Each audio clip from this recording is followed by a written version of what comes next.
Assalamualaikum warahmatullahi wabarakatuh. Halo sahabat-sahabat analisis, berjumpa kembali dengan Guru Analisis di sini.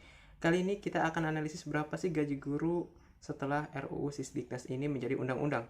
Dan tentunya kebijakan ini kemungkinan baru akan terjadi pada tahun 2024. Nah, untuk berapa besar gaji guru di Indonesia saat ini, kalian bisa klik link yang ada di deskripsi di bawah ya. Ataupun kalian bisa klik link yang ada di atas video ini. Oke, kita langsung saja. Saya akan buat dua skema untuk gaji guru setelah RUU Sisdiknas ini menjadi undang-undang tentunya ya. Ada skema yang pertama. Nah, ada skema pertama. Saya akan bagi guru menjadi dua, yaitu ada guru ASN dan ada non ASN.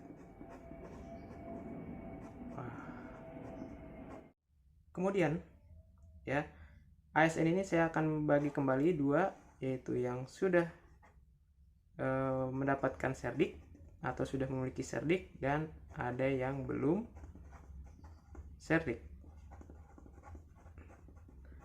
Nah, begitu juga yang non ASN saya akan bagi dua, ada yang sudah serdik dan ada yang belum serdik.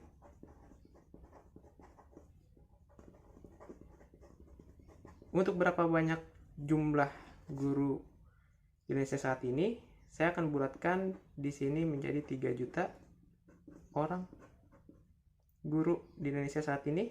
Untuk yang ASN ada sekitar kurang lebih 1,5 juta orang. Untuk yang non ASN juga begitu sama, 1,5 juta orang, sekitar segini. Ya.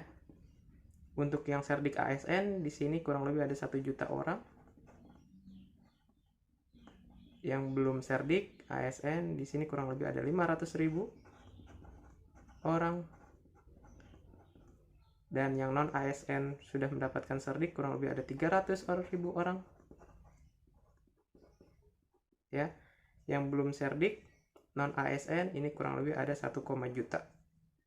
1,2 juta orang ya yang belum serdik non ASN.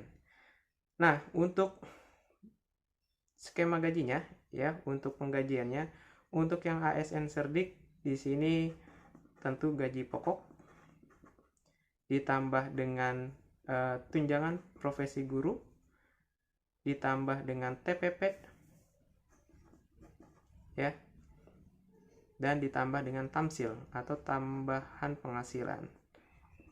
Nah, untuk gaji pokok sendiri ditambah dengan tunjangan beras dan tunjangan keluarga, ini saya bulatkan saja sekitar 3,5 juta ya. Kemudian untuk TPG, tunjangan profesi guru, ini untuk yang serdik ASN ini 3 juta. Untuk TPP ini bergantung tiap provinsi ya, tiap daerah. Ini ada yang rentang 500.000 sampai 3,5 juta. Nah, untuk tamsil sendiri ini belum tahu ya berapa sih penghasilan atau tambahan penghasilan yang akan dibayarkan oleh pemerintah ya. Ini lagi-lagi akan bergantung kepada SK Presiden ya, SK Presiden. Nah, ya, tergantung SK Presiden nantinya. Dan ini kalau misalkan kita rentangkan ya, kalau kita rentangkan ini berarti ada di sekitar berapa? 3,5 tambah 3, 6,5, berarti di sekitar, kalau misalkan kita tamsilnya anggap aja 1 juta gitu ya, berarti ini ada di rentang 8 sampai 10 juta ya, 8 sampai 10 juta untuk yang serdik ASN. Kurang lebih ada 1 juta guru di Indonesia akan mendapatkan gaji sebesar segini ya. Kalau untuk yang ASN dan belum serdik, di sini ada gaji pokok dan tidak dapat TPG, langsung TPP, dan ada tamsil ya. Nah, tamsil sendiri masih belum tahu. Kalau misalkan kita bulatkan 1 juta saja, Berarti di sini 3,5 juta ditambah TPP di rentang 500.000 sampai 3,5 juta. Dan tamsil saya kirakan sekitar 1 juta gitu ya. Nah, maka ini akan mendapatkan berapa? 3,5 sama 1, 45 berarti sekitar 5 sampai 8 juta. Nah, seperti ini ya. Nah, itu untuk 500.000 orang ya, 500.000 guru di Indonesia akan mendapatkan gaji segini. Kemungkinan untuk yang non ASN, yang cerdik, skemanya ada gaji pokok, ditambah ada TPG, ditambah ada dana BOS. Ya. Nah, misalkan gaji pokok di Indonesia saat ini ada yang masih gajinya sekitar 1 sampai 3 juta. Ya, ada yang masih di bawah dengan UMR, dan ini skemanya akan berubah. Gaji pokok untuk guru yang non ASN ini akan mengikuti Undang-Undang Ketenagakerjaan. Jadi gajinya itu akan UMR. Ya, akan UMR. Oke ya. Kalau UMR itu ada di rentang daerah-daerah ada 2,5 sampai 4,5 juta. Ya, kemungkinan sekitar segini ya. Terus ditambah dengan TPG-nya 1,5 juta ya untuk yang cerdik. Kemungkinan terus ada dana BOS. Kalau dana BOS ini kita belum tahu berapa yang akan dibayarkan. Kalau misalkan kita anggap aja 1 juta sama dengan tamsil ya, 1 juta, maka total dia akan mendapatkan berapa? Di rentang 5 sampai 7 juta. Nah, ini untuk yang 300.000 guru di Indonesia ya. Kemudian untuk yang 1,2 juta guru ini, pola atau skema penggajiannya di sini ada pokok dan ditambah dengan dana BOS. Ya. Ini sudah UMR 2,5 sampai 4,5 juta per bulan ditambah dengan dana BOS ya kurang lebih 1 juta. Saya perkirakan seperti ini. Maka untuk 1,2 juta guru ini akan mendapatkan gaji sekitar 3,5 sampai 5,5 juta. Nah, seperti ini ya.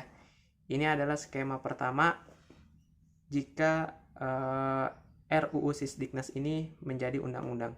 Perbedaannya seperti apa? Perbedaannya adalah ada di gaji pokok untuk yang non ASN ini ya. Jadi ini akan masuk ke Undang-Undang Ketenagakerjaan dan gaji pokoknya harus sesuai dengan UMR daerah ya, harus sesuai dengan UMR daerah.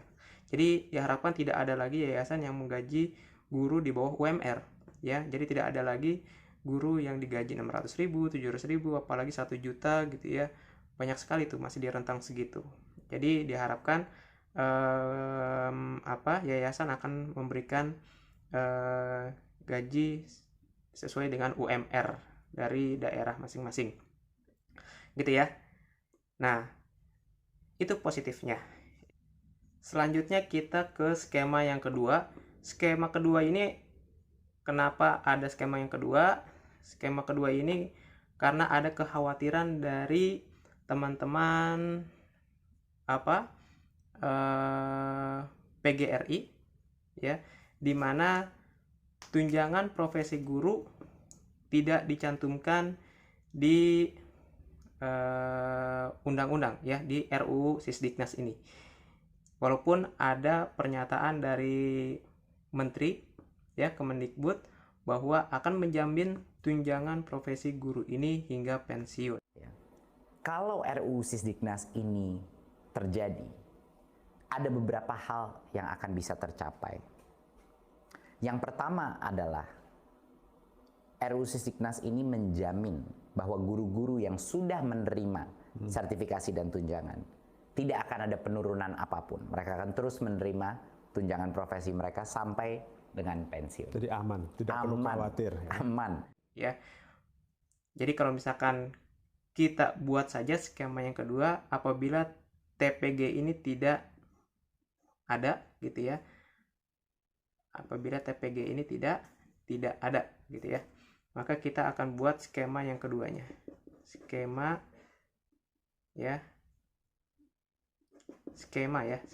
yang kedua. Oke, skema yang kedua. Skema yang kedua sama pembagiannya ya. Ada ASN. Nah, ini pembagiannya cukup ASN sama non ASN saja berarti. Jadi di sini akan diputihkan. Tidak lagi melihat apakah dia memiliki serdik ya atau belum serdik gitu ya. Jadi di sini gajinya akan sama. Nah, di sini skemanya adalah gaji pokok ditambah dengan TPP ditambah dengan tamsil. Tamsil ya. Untuk gaji pokok sendiri 3,5 juta ya. Untuk TPP lagi-lagi sesuai dengan kemampuan daerahnya, ada 500.000 sampai 3,5 juta dan ditambah tamsil. Tamsil sendiri di sini karena TPG misalkan dihilangkan ya, berarti ada penambahan yang cukup besar ya. Misal di sini saya analisis sebesar 3 juta. Maka untuk yang ASN sendiri akan mendapatkan gaji di rentang 7 sampai 10 juta per bulannya. Ya. Jadi untuk semua guru ASN yaitu sekitar kurang lebih ada 1,5 juta, semua gajinya akan sama. Ya, semua gajinya akan sama yaitu di rentang segini. Untuk yang non ASN sendiri ada gaji pokok dan ditambah dengan dana BOS ya. Nah, ini harus sesuai dengan Undang-Undang Ketenagakerjaan. Ketenagakerjaan ya. Harus sesuai dengan Undang-Undang Ketenagakerjaan. Jadi harus sesuai dengan UMR ya. Seharusnya UMR ya. Jadi UMR sendiri ada di rentang sekitar 2,5 sampai 4,5 juta. Kemudian ditambah dengan dana BOS ya kemungkinan sebesar 1 juta, maka ini akan mendapatkan gaji 3,5 sampai 5,5 juta per bulannya ya. Jadi seperti itu. Nah, ini dua skema ini yang kemungkinan akan terjadi ya jika RUU Sisdiknas ini menjadi undang-undang. Dan kemungkinan besar skema yang akan dipakai adalah skema ini ya, skema yang pertama. Jadi untuk tunjangan profesi guru di sini masih ada. Ini diyakinkan oleh pernyataan Menteri Kemendikbud ya, seperti itu. Nah, yang sangat disayangkan adalah apabila suatu yayasan tidak menggaji gurunya sebesar UMR ya, sebesar UMR ini ada pernyataan dari Menteri, yayasan tersebut tidak akan menerima dana BOS kembali. Melalui peningkatan subsidi kita, BOS, bantuan operasional sekolah, yang itu di bawah kontrolnya Kemendikbudristek. Jadi kita bisa memandatkan, mengharuskan sekolah swasta untuk memprioritaskan penggunaan dana BOS ini bagi penghasilan gurunya, kesejahteraan gurunya. Ya. Dan kalau itu tidak terjadi, ada berbagai macam sanksi yang bisa kita lakukan, termasuk penahanan dana BOS tersebut. Ya. Kalau misalnya yayasan itu tidak membayar upah yang layak, gitu. Jadi itu adalah garansi check dan balance yang akan kita lakukan kepada sekolah-sekolah swasta. Jadi kalau misalkan yayasan tidak menggaji guru di UMR-nya, ya setara dengan UMR-nya, gaji BOS tidak akan turun kepada yayasan tersebut. Nah, kalau misalkan gaji BOS atau misalkan dana bantuan operasional sekolah ini tidak turun ke yayasan, maka pendapatan guru tentu masih tetap kecil, ya. Jadi seharusnya ada kebijakan lain apabila yayasan tidak menggaji guru di UMR-nya, seharusnya tidak berdampak ke gurunya, ya. Seharusnya dampaknya ke yayasan saja, gitu ya. Kekhawatiran selanjutnya adalah apabila